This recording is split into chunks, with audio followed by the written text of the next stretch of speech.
Urea का वजन घटाकर किसानों के साथ खिलवाड़ कर रही सरकार उस्मान। रामपुर लालू नगला में हुई किसान पंचायत में किसानों ने जताया विरोध। मंगलवार को किसान यूनियन की पंचायत लालू नगला गांव में संपन्न हुई। पंचायत में बोलते हुए राष्ट्रीय महासचिव उस्मान अली पाशा ने कहा, सरकार दिन प्रतिदिन कोई न कोई ऐसा कार्य करती चली आ रही है जिससे किसानों को हानि हो रही है। उन्होंने सल्फर मिश्रित यूरिया बोरे का वजन घटाने का विरोध जताते हुए कहा, पहले सरकार नीम कोटेड यूरिया लेकर आई थी, तब 50 के स्थान पर 45 किलो का बोरा कर दिया था। अब सल्फर मिश्रित यूरिया के बोरे का वजन 40 किलो कर दिया, जो कि किसानों के साथ छल है। उन्होंने आगे कहा, आधा से ज्यादा पेराई सत्र समाप्त हो चुका, लेकिन अभी तक गन्ना मूल्य घोषित नहीं किया, जो कि सरकार का किसान विरोधी रवैया साफ दर्शाता है।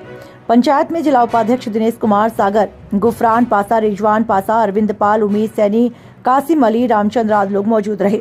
रामपुर से शफीक अलवी की रिपोर्ट। जी, मेरा नाम उस्मान अली पाशा है। मैं राष्ट्रीय महासचिव हूँ किसान यूनियन का। आज एक किसान पंचायत का आयोजन ग्राम लालू नगला में किया गया, जिसमें कई सारे बिंदुओं पर चर्चा की गई। प्रमुख बिंदु इस समय फसलों में टॉप ड्रेसिंग का कार्य चल रहा है, जिसमें गेहूं में खास करके टॉप ड्रेसिंग का कार्य चल रहा है। तो इस समय एक तो गेहूं को पानी की बहुत ज़रूरत है और नहर विभाग पानी नहीं छोड़ रहा है नहरों में। हालात ये हैं कि पूरी नहरें, जो सबसे बड़ी नदी नहर है ज़िले की अपर कोसी, उसकी सफाई पूरी तरह नहीं हुई है। तो फिर राजवाहे या माइनरों की सफाई तो बात ही क्या की जा सकती है। और कई करोड़ रुपये बजट सालाना का आता है जो नहर विभाग का कुलाबे सही कराने के लिए, या जो नहरों की सफाई है, जंगल सफाई है, लेकिन नहर विभाग के अधिकारी और कर्मचारी उसको हड़प कर जाते हैं और उस पैसे का सदुपयोग नहीं करते, जिससे किसान दिन प्रतिदिन कंगाल होता चला जा रहा है। कहीं कहीं नहरों के कटने से किसानों के खेतों में जल भराव की स्थिति उत्पन्न हो गई है। ऐसा कोई प्रावधान नहीं है कि जो अगर किसान के खेत में नुकसान हुआ है तो नहर विभाग उसका मुआवजा दे। तो जब ये गलत काम किसने किया है तो उसको मुआवजा देना पड़ेगा। दूसरा, सरकार द्वारा यूरिया की जो प्रति बोरी 45 किलो वजन हुआ करता था, उसका मूल्य 266 रुपये प्रति क्विंटल था। उसको मूल्य तो बिल्कुल नहीं बढ़ाया है, लेकिन 5 किलो खाद उसमें से कम कर दिया। जो 45 किलो का 266 रुपये प्रति कट्टा हुआ करता था, अब वो उसका रेट जो है 40 किलो का 266 रुपये कट्टा। तो ये किसान के हकों पर डाका डालने का सरकार की नीति दिन प्रतिदिन चली जा रही है। सरकार किसान की फसलों का कोई वाजिब मूल्य तय नहीं कर रही है। किसान दिन प्रतिदिन परेशान होता चला जा रहा है। अभी पिछले जो था कृषि अध्यादेश 2020 जो सरकार लेकर आई थी, उसको लगभग 23 महीने किसानों ने आंदोलन चलाया। आंदोलन चलाने के बाद में सरकार, माननीय प्रधानमंत्री जी ने किसानों से माफ़ी मांगते हुए उस अध्यादेश को वापस लेने की घोषणा की, लेकिन वो अध्यादेश सिर्फ नाम के लिए वापस लिया गया। आज भी उस अध्यादेश को लाने की कोशिश की जा रही है और सामने से नहीं, घुमा फिरा के उस अध्यादेश को किसानों पर थोपने की कोशिश की जा रही है।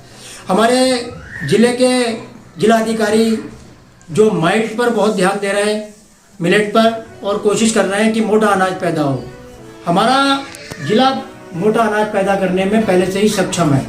ज्वार, बाजरा, मक्का हमारे ज़िले में पर्याप्त मात्रा में पैदा होती है, लेकिन और किसान उसको छोड़कर सादा धान की तरफ अग्रसित हुआ। उसकी वजह यह रही कि सरकारों की नीतियां बहुत खराब रही, क्योंकि किसानों ने भरपूर मात्रा में पैदा किया, लेकिन पश्चिमी सभ्यता का असर होने की वजह से उस मोटे अनाज को हमारे देश के नागरिकों ने छोड़ दिया और सरकार ने भी उस पर ध्यान नहीं दिया।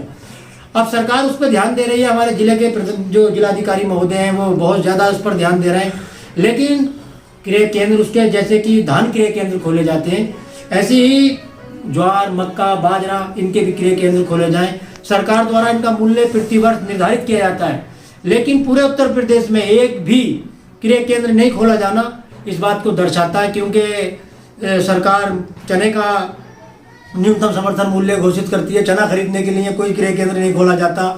सरकार मूंग का निर्धारित करती है, लेकिन कोई क्रय केंद्र नहीं खोला जाता। सरकार उड़द का मूल्य निर्धारित करती है, लेकिन कोई क्रय केंद्र नहीं खोला जाता। सरकार मसूर का करती है, लेकिन कोई क्रय केंद्र नहीं खोला जाता। सरकार ज्वार का करती है, कोई क्रय केंद्र नहीं खोला जाता। तो ये सरकार की नीतियां किसान को बर्बाद करने की हैं। और बड़े गर्व के साथ में हमारे देश के प्रधानमंत्री कह रहे हैं कि गरीबों को 5 साल तक के लिए जो है मुफ्त अनाज मिलेगा। तो मुफ्त अनाज की आप जो घोषणा कर रहे हो, इस बारे में भी सोचना चाहिए कि आप जो मुफ्त अनाज दे रहे हो ये देन किसकी है, क्योंकि आपके पास में इतना खाद्यान्न किसानों ने पहले ही उपलब्ध करा दिया है, इतनी पैदावार कर दी है कि आप हर गरीब को मुफ्त अनाज दे सको। तो जो अन्नदाता है उसके बारे में सोचना होगा और उसको उसकी फसल का वाजिब मूल्य दिए बिना ये सब कुछ संभव नहीं है। बहुत बहुत शुक्रिया। जय जवान जय किसान।